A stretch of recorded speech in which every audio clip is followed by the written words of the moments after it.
지금부터 거룩한 독서를 시작하겠습니다.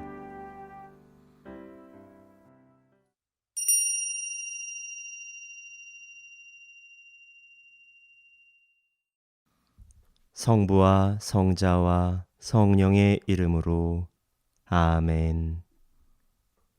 말씀으로 하늘과 땅을 창조하시고 온누리의 얼굴을 성령으로 새롭게 하시는 아버지 하느님 찬미 받으소서.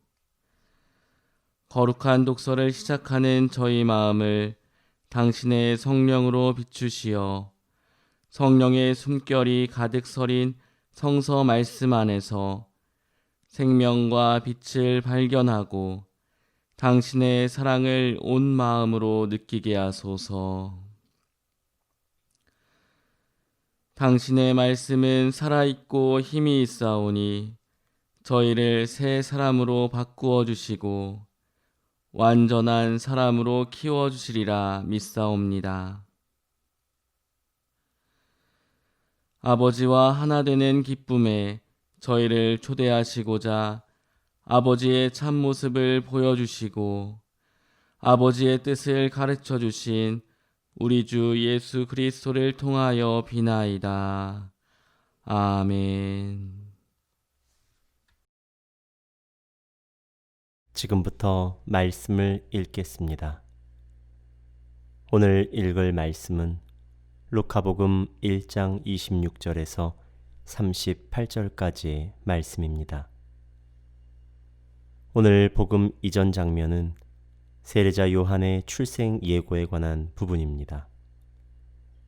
두려워하지 마라, 즉가랴야. 너의 청원이 받아들여졌다. 내 아내 엘리사벳이 너에게 아들을 낳아줄 터이니 그 이름을 요한이라 하여라. 오늘 복음 이후에는 성모님께서 엘리사벳을 방문하십니다. 보십시오. 당신의 인사말 소리가 제 귀에 들리자 저의 태 안에서 아기가 즐거워 뛰놀았습니다. 그럼 지금부터 말씀을 들으시겠습니다. 하느님께서는 가브리엘 천사를 갈릴레아 지방 나자렛이라는 고을로 보내시어 다윗 집안의 요셉이라는 사람과 약혼한 처녀를 찾아가게 하셨다. 그 처녀의 이름은 마리아였다. 천사가 마리아의 집으로 들어가 말하였다. 은총이 가득하니여 기뻐하여라. 주님께서 너와 함께 계시다. 이 말에 마리아는 몹시 놀랐다. 그리고 이 인사말이 무슨 뜻인가 하고 곰곰이 생각하였다. 천사가 다시 마리아에게 말하였다. 두려워하지 마라, 마리아야. 너는 하느님의 총애를 받았다. 보라, 이제 내가 잉태하여 아들을 낳을 터이니 그 이름을 예수라 하여라. 그분께서는 큰 인물이 되시고 지극히 높으신 분의 아드님이라 불리실 것이다. 주 하느님께서 그분의 조상 다윗의 왕자를 그분께 주시어 그분께서 야곱 집안을 영원히 다스리시리니 그분의 나라는 끝이 없을 것이다. 마리아가 천사에게 저는 남자를 알지 못하는데 어떻게 그런 일이 있을 수 있겠습니까? 하고 말하자 천사가 마리아에게 대답하였다. 성령께서 너에게 내려오시고 지극히 높으신 분의 힘이 너를 덮을 것이다. 그러므로 태어날 아기는 거룩하신 분, 하느님의 아드님이라고 불릴 것이다. 내 친척 엘리사벳을 보아라. 그 늙은 나이에도 아들을 잉태하였다. 아이를 못 낳는 여자라고 불리던 그가 임신한 지 6달이 되었다. 하느님께는 불가능한 일이 없다. 마리아가 말하였다. 보십시오. 저는 주님의 종입니다. 말씀하신 대로 저에게 이루어지기를 바랍니다. 그러자 천사는 마리아에게서 떠나갔다. 침묵 가운데 지금 들으신 말씀을 세밀히 독서하겠습니다. 천천히 본문을 유심히 바라보며 가장 마음에 남은 단어, 문장을 기억해 두시면 좋겠습니다.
영접한 말씀을 선언합니다.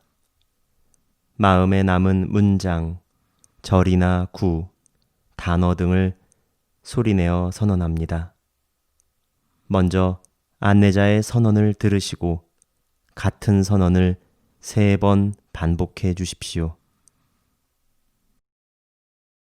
하느님께는 불가능한 일이 없다. 하느님께는 불가능한 일이 없다. 하느님께는 불가능한 일이 없다. 침묵 가운데 영접된 말씀을 묵상하겠습니다. 자신에게 선포된 말씀이 지금 여기에 나에게 어떤 의미인지 살피며 말씀의 비추임으로 느끼고 깨달은 바를 말씀이신 분께 기도로 바치는 시간입니다.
지금부터 말씀에서 솟아나는 기도를 실제로 소리내어 기도하겠습니다.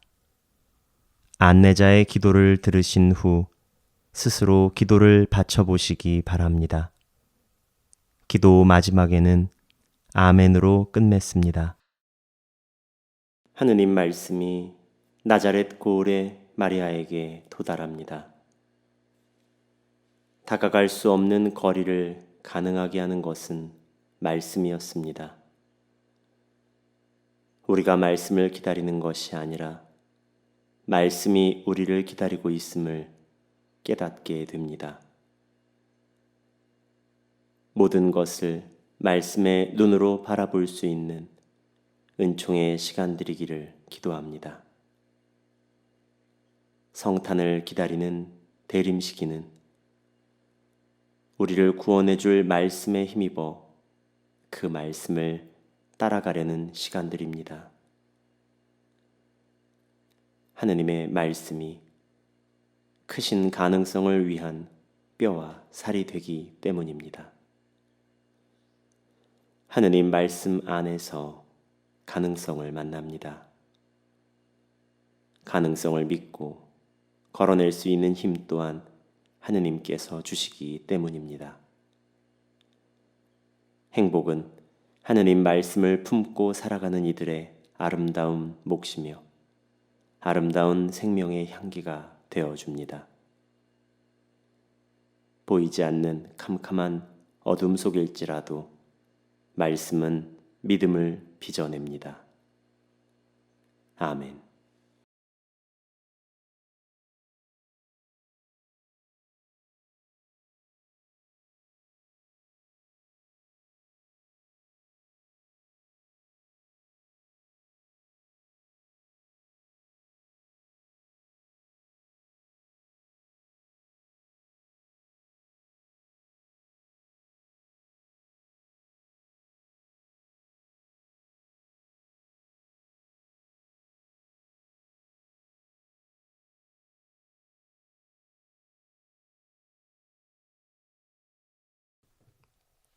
지금부터 관상 기도를 합니다.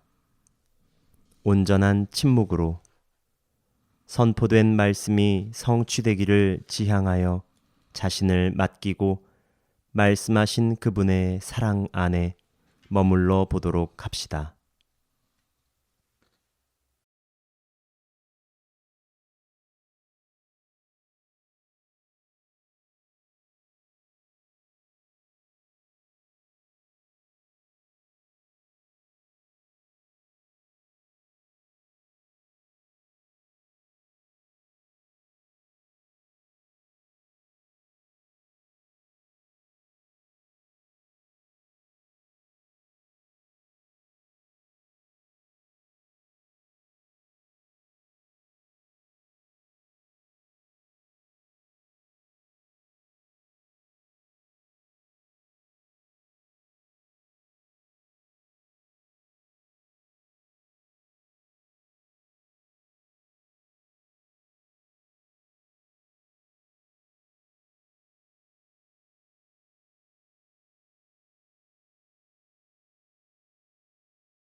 이제 우리에게 선포된 말씀과 세상을 연결하여 중재 기도를 바치겠습니다.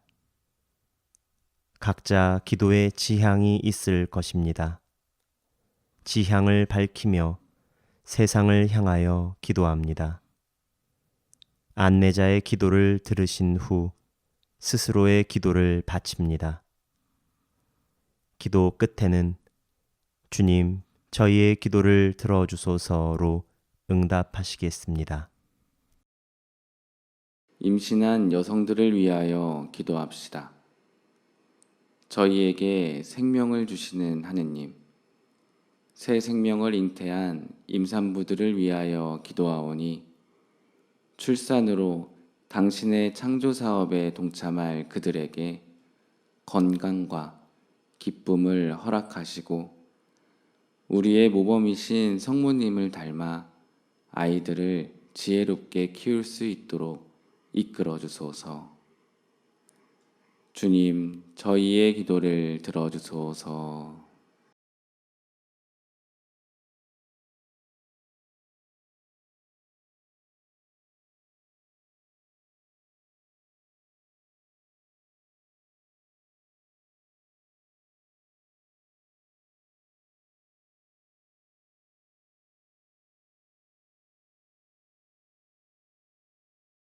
우리에게 선포된 말씀을 다시 한번 들으시겠습니다. 하느님께서는 가브리엘 천사를 갈릴레아 지방 나자렛이라는 고을로 보내시어 다윗 집안의 요셉이라는 사람과 약혼한 처녀를 찾아가게 하셨다. 그 처녀의 이름은 마리아였다. 천사가 마리아의 집으로 들어가 말하였다. 은총이 가득하니여 기뻐하여라. 주님께서 너와 함께 계시다. 이 말에 마리아는 몹시 놀랐다. 그리고 이 인사말이 무슨 뜻인가 하고 곰곰이 생각하였다. 천사가 다시 마리아에게 말하였다. 두려워하지 마라, 마리아야. 너는 하느님의 총애를 받았다. 보라, 이제 네가 잉태하여 아들을 낳을 터이니 그 이름을 예수라 하여라. 그분께서는 큰 인물이 되시고 지극히 높으신 분의 아드님이라 불리실 것이다. 주 하느님께서 그분의 조상 다윗의 왕좌를 그분께 주시어 그분께서 야곱 집안을 영원히 다스리시리니 그분의 나라는 끝이 없을 것이다. 마리아가 천사에게 저는 남자를 알지 못하는데 어떻게 그런 일이 있을 수 있겠습니까? 하고 말하자 천사가 마리아에게 대답하였다. 성령께서 너에게 내려오시고 지극히 높으신 분의 힘이 너를 덮을 것이다. 그러므로 태어날 아기는 거룩하신 분, 하느님의 아드님이라고 불릴 것이다. 네 친척 엘리사벳을 보아라. 그 늙은 나이에도 아들을 잉태하였다. 아이를 못 낳는 여자라고 불리던 그가 임신한 지 6달이 되었다. 하느님께는 불가능한 일이 없다. 마리아가 말하였다. 보십시오. 저는 주님의 종입니다. 말씀하신 대로 저에게 이루어지기를 바랍니다. 그러자 천사는 마리아에게서 떠나갔다. 손수 저희를 빚어 만드시고 생명의 숨과 말씀으로 저희를 살아나게 하신 아버지 하느님 찬미 받으소서. 당신의 말씀은 저희 기쁨이오니 그 말씀을 저희는 사랑하옵니다. 새벽부터 일어나서 저희의 피난처요 방패이신 당신께 도우심을 빌며 당신의 말씀에 희망을 두나이다. 온종일 그 말씀을 되새기며 밤에도 잊지 않겠나이다. 당신의 말씀은 저희 발의 등불이요 저희 가는 길의 빛이오니 당신의 말씀대로 살기 위하여 온갖 나쁜 길에서 발길을 돌리리이다. 길이요 진리요 생명이신 당신의 아들 우리 주 예수 그리스도를 통하여 비나이다. 아멘. 성부와 성자와 성령의 이름으로 아멘.